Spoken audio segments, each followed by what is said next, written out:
Organisation में जो data की प्रोटेक्शन के लिए जो इंपॉर्टेंट फाइल्स होती हैं उसकी प्रोटेक्शन के लिए जो है वो हम यूटिलिटीज़ जो साफ़ी यूटिलिटीज़ होती हैं उनको इस्तेमाल करते हुए ये बैकअप फाइल्स बनाते हैं हम। अब हम इन फ़ाइल टाइप्स देख लेते हैं जो कि फ़र्स्ट है यूसेज पॉइंट ऑफ व्यू के लिहाज से, इस्तेमाल के मुतनज़र के लिहाज से। सबसे पहले है मास्टर फ़ाइल, ठीक है। मास्टर फ़ाइल में क्या चीज़ होती है कि जो अपडेटेड फ़ाइल होती है वो मास्टर फ़ाइल होती है, यानी कि जितना भी रिकॉर्ड प्रीवियस है हमारे पास, जो ट्रांजैक्शन फ़ाइल है, जो बैकअप फ़ाइल है, उसमें जितनी भी चेंजिंग वगैरह हुई है मास्टर फ़ाइल ने उन सारी चीज़ों को अपडेट करके रखा हुआ है। यानी कि अगर आपने ये देखना है, जैसे आप कहते हैं कि लेटेस्ट न्यूज़ या लेटेस्ट अभी क्या चीज़ चल रही है, जो अभी अथेंटिक है, जो वैलिड चीज़ है, जो अभी चल रही है, तो वो हमारे पास मास्टर फाइल होगी जिसमें सब कुछ अपडेटेड पड़ा हुआ है और ये कभी भी खाली फाइल नहीं होगी, ठीक है, एम्प्टी नहीं होगी। और जब से ये क्रिएट हुई होगी इसमें अपडेटेड चीज़ें होंगी और ये खाली नहीं होगी। और इसमें हम इंफॉर्मेशन जो है वो मतवाज़न रखते हैं या मेंटेन रखते हैं, और ये कांस्टेंट रहती है इंफॉर्मेशन एक बहुत लंबे अरसे तक, ठीक है। जब भी इंफॉर्मेशन को तब्दील करना होता फाइल्स में या रिकॉर्ड्स में तो इसको अपडेट किया जाता है। किस लिहाज से इसको, अच्छा जी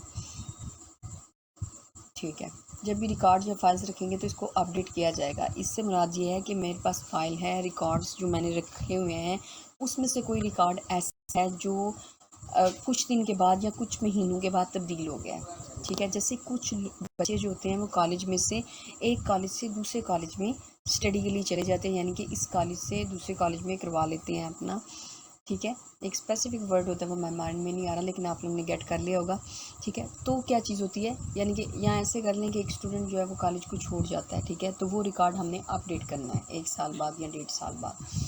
तो मास्टर फाइल के अंदर वो चीज़ जो होती है वो अपडेट होती है। जब भी इंफॉर्मेशन चेंज होती है फाइल्स रिकॉर्ड तो उसको अपडेट कर दिया जाता है, किसके अंदर, मास्टर फाइल के अंदर, ठीक हो गया। मैं एडिंग, यानी कि कोई चीज़ अगर चेंज हुई है तो उसको ऐड कर दिया जाता है, कोई चीज़ डिलीट करने वाली है तो उसको डिलीट कर दिया जाता है। जैसे कि मास्टर फाइल के अंदर इस साल एक बच्चा था जो पिछले साल था, इस साल नहीं है, तो उसको उस साल के जो रिकॉर्ड है उसमें उसको डिलीट कर दिया गया है। जो प्रीवियस रिकॉर्ड होगा उसमें वो पड़ा होगा, लेकिन इस साल में नहीं है, ठीक है।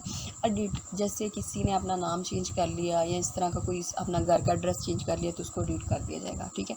ट्रांजैक्शन फाइल्स में क्या चीज़ आ जाती है, जितना भी हमारे पास डाटा प्रियर है यानी कि पीछे वाला डाटा है, इसको हम स्टेज ऑफ प्रोसेसिंग में जो है इसको रिकॉर्ड करते हैं, यानी कि प्रोसेसिंग जो हो रही होती है। जैसे आप लोग कॉलेज में एडमिशन लेते हैं, ठीक है, वहाँ से लेके जब तक आपका रिज़ल्ट नहीं आ रहा होता ये स्टेज ऑफ प्रोसेसिंग है, ठीक है। और आपकी सारी एक्टिविटीज़ जो हैं वो रिकॉर्ड हो रही हैं। एक्टिविटीज़ से मुराद जो आपके रिज़ल्ट्स वगैरह आ रहे हैं वगैरह वगैरह। इट में भी टेम्प्रेरी फ़ाइल, ये एक आर्जी फ़ाइल भी हो सकती है क्योंकि आपके बाद एक और बैच आना है, उस बैच के बाद एक और बैच आना है, तो इस लिहाज से टेम्प्रेरी फ़ाइल है। Retain till the master file is updated, ये जब तक बरकरार रहती है जब तक मास्टर फाइल अपडेट नहीं हो जाती, ठीक है। और इसको जो है वो इस्तेमाल किया जा सकता है परमानेंट रिकॉर्ड को मेंटेन करने के लिए, ठीक है। ट्रांजैक्शन डाटा, ट्रांजैक्शन मतलब कि लेन देन। बैकअप फाइल को देख लेते हैं। ये जो है ये परमानेंट फाइल्स होती हैं बैकअप फाइल्स, ठीक है। और इनका मकसद होता है कि जो इंपॉर्टेंट फाइल्स हैं ना उनको प्रोटेक्ट किया जाए, उनकी हिफाजत की जाए एक ऑर्गेनाइजेशन की। जो आपका कॉलेज है, जो आपका स्कूल है, जो आपकी यूनिवर्सिटी है, वो आपकी ऑर्गेनाइजेशन है और उसकी जितनी इंपॉर्टेंट फाइल्स होंगी उसका बैकअप बना के रख लिया जाता है कि अगर ये डिलीट हो गई या ये जो फाइल है अगर हार्ड फॉर्म में, रजिस्टर फॉर्म में अगर ये जल जाए उदाना आस्ता या इस पर पानी गिर जाए, चाय गिर जाए, ठीक है, तो हमारे पास बैकअप कैसे होगा, या गलती से कोई आगे पीछे हो जाती है फ़ाइल तो उसके लिए बैकअप रख लिया जाता है इंपॉर्टेंट फाइल्स का। तो ये बैकअप रखने के लिए ख़ास किस्म के सॉफ्टवेयर यूटिलिटीज़ होते हैं जिनको इस्तेमाल किया जाता है। सेकंड पे आ जाएं, पहला हमने पढ़ा था यूसेज पॉइंट ऑफ व्यू, उसमें 3 फाइल्स पढ़ी। हम फंक्शनल पॉइंट ऑफ व्यू पढ़ेंगे कि फंक्शनल पॉइंट ऑफ व्यू क्या होता है। इस्तेमाल के लिहाज से तो वो 3 फाइल्स हो गई। फंक्शनल पॉइंट ऑफ व्यू में हमारे पास for this purpose appropriate names, इस मकसद के लिए जो फ़ाइल होती है उसको मुनासिब नाम दिए जाते हैं। कंसिस्ट ऑफ 2 पार्ट्स, ये जो फाइल्स के नाम होते हैं इनके 2 हिस्से होते हैं जनाब, ठीक है। 2 हिस्सों से मिलकर बनी होती है। मिसाल के तौर पे फ़ाइल का नाम और फाइल की एक्सटेंशन। अगर आप अच्छा ये यहाँ पे ज़िक्र है, जैसे आप वर्ड प्रोसेसर इस्तेमाल कर रहे हैं तो आपने अपनी CV बनाई है या आपको असाइनमेंट मिली है तो आपने नाम रखना है असाइनमेंट नंबर 1। तो आप वर्ड प्रोसेसर को कंप्यूटर में ओपन करेंगे, ठीक है। अगर किसी को इसका नहीं पता तो इतना परेशान होने वाली बात, बस इस चीज़ को समझ लें कि एक एप्लीकेशन है, उसको आपने ओपन किया, उसको सेव किया, तो उसका नाम आपने रख दिया असाइनमेंट नंबर 1। लेकिन जिस एप्लीकेशन को आप इस्तेमाल कर रहे हो इसकी एक्सटेंशन होगी, और अगर आप इस्तेमाल कर रहे हो वर्ड प्रोसेसर तो उसकी एक्सटेंशन डॉक होगी। जिस तरह से घर में हर बच्चे का जो CNIC होता है वो डिफरेंट होता है या नाम डिफरेंट होता है, इस तरह से एक एप्लीकेशन जो है उसको उसकी पहचान करने के लिए उसकी जो एक्सटेंशन होती है वो डिफरेंट होती है, डॉक, ठीक है। इससे हमें पता चल जाएगा कि ये डॉक्यूमेंट की कोई फ़ाइल है, ठीक है। ये चीज़ कहने की कोशिश की जा रही है। अच्छा, जो फाइल नेम और एक्सटेंशन नेम होगा इनके दरमियान में डॉट होता है, जो एक दूसरे इसमें फ़र्क बताता है कि ये पहले वाला फ़ाइल का नाम है, दूसरा उसकी एक्सटेंशन है, ठीक है। आम तौर पे the extension is given by the software, ठीक है। जो एक्सटेंशन होती है वो सॉफ्टवेयर जो भी आप इस्तेमाल कर रहे हो उसकी तरफ से आती है, वो इस्तेमाल कर रहा होता है इसको शुरू के वक़्त में, ठीक है। जैसे आप कोई चीज़ ओपन करते हो यहाँ से, ठीक है, यहाँ से मैं ओपन करती हूँ, just a minute,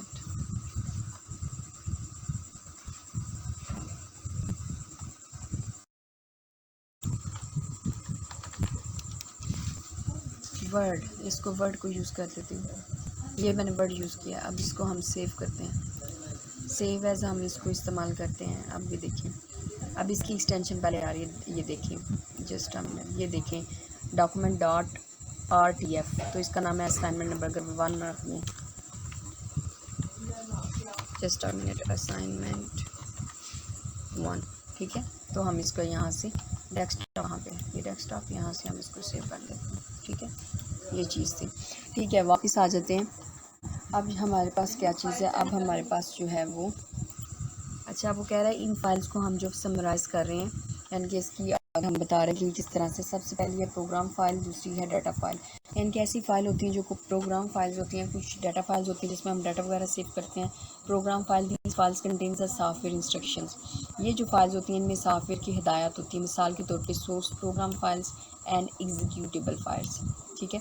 source program में आप अपना प्रोग्राम लिखते हो, जब उसको रन करते हो तो वो एग्जीक्यूटेबल फॉर्म में आ जाती है, ठीक है। उसको रन करते हो, जब आप सी करोगे तो उसमें आप सी का प्रोग्राम लिखते हो, जब उसे रन करते हो और उसका रिजल्ट आता है तो वो पीछे एग्जीक्यूटेबल फाइल कहीं पे स्टोर हो गई होती है, ठीक है। द सोर्स प्रोग्राम फाइल्स में हैव द एक्सटेंशन, जो सोर्स प्रोग्राम फाइल होती है उसकी कोई एक्सटेंशन होती है। अब वो मिसाल यहाँ पे जो इस्तेमाल कर रहा है वो .com है, and the executive file as .exe, ठीक है। प्रोग्राम के लिहाज से या जो एप्लीकेशन आप इस्तेमाल कर रहे हो उसके लिहाज से एक्सटेंशन तो .com की जगह कुछ और भी हो सकती है, लेकिन ज़्यादातर जो एग्जीक्यूटिबल फाइल होती है वो .exe ही होती है, ये ही उसकी होती है, ठीक है। आगे देख लेते हैं, इसमें ज़्यादा डिटेल में जाते हैं। Data files, these are the files that contains data and are created by the software being used. ये जो फाइल्स होती हैं इनमें क्या चीज़ मौजूद होती है, ये रखता है डाटा और इसको बनाया जाता है सॉफ्टवेयर जो होती है उसने इसको, ठीक है, उसकी इस्तेमाल सॉफ्टवेयर ने इसको बनाया होता है, और ये, ठीक है, ठीक है। ये जो फाइल्स होती हैं इसमें डाटा मौजूद होता है और इनको सॉफ्टवेयर बनाती है, क्यों बना रही होती है, इस्तेमाल करने के लिए। Few of them are given as under, कुछ जो डाटा फाइल्स हैं वो नीचे दी हैं। वर्ड प्रोसेसर इसकी एक्सटेंशन है डॉक, और स्प्रेडशीट इसकी एक्सटेंशन जो है .xls, सॉरी इस पर लाइन लगा दिया लेकिन .xls है, ठीक है।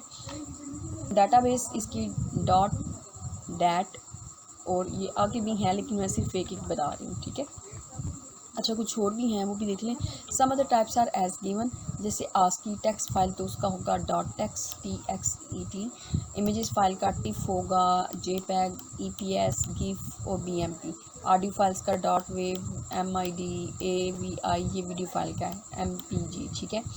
अब हम फाइल ऑर्गेनाइजेशन को देख लेते हैं। स्टोरेज पॉइंट ऑफ व्यू, हमने कितनी चीज़ें देखी हैं। हमने फाइल टाइप्स के अंदर देखा यूसेज पॉइंट ऑफ व्यू, फिर देखा functional point of view. Usage point of view में हमारे पास मास्टर फाइल थी जो कि अपडेटेड फाइल होती है, ट्रांजैक्शन फाइल थी जो कि परमानेंट फाइल होती है, बैकअप फाइल थी जो कि इंपॉर्टेंट प्रोटेक्शन के लिए कुछ फाइल्स होती हैं जो प्रोटेक्ट करने के लिए हम बैकअप करते हैं। फंक्शनल पॉइंट ऑफ व्यू हमारे पास जो है वो दो हैं, प्रोग्राम फाइल्स और डॉट फाइल्स, ठीक है। अब प्रोग्राम फाइल्स में हमने सोर्स और एग्जीक्यूटेबल फाइल के कॉन्सेप्ट को समझा, ठीक है। डाटा फाइल में हमने बताया कि एक प्रोग्राम का नाम होता है, उसके साथ एक्सटेंशन होती है। तो डाटा फाइल में हमने ज़्यादा ये चीज़ डिस्कस की है कि कौन कौन सी डाटा फाइल्स हैं। वर्ड है, वर्ड प्रोसेसर, स्प्रेडशीट, एक दो एग्जांपल इसमें से आपको याद होनी चाहिए। फाइल ऑर्गेनाइजेशन अब हमारे पास आ गया।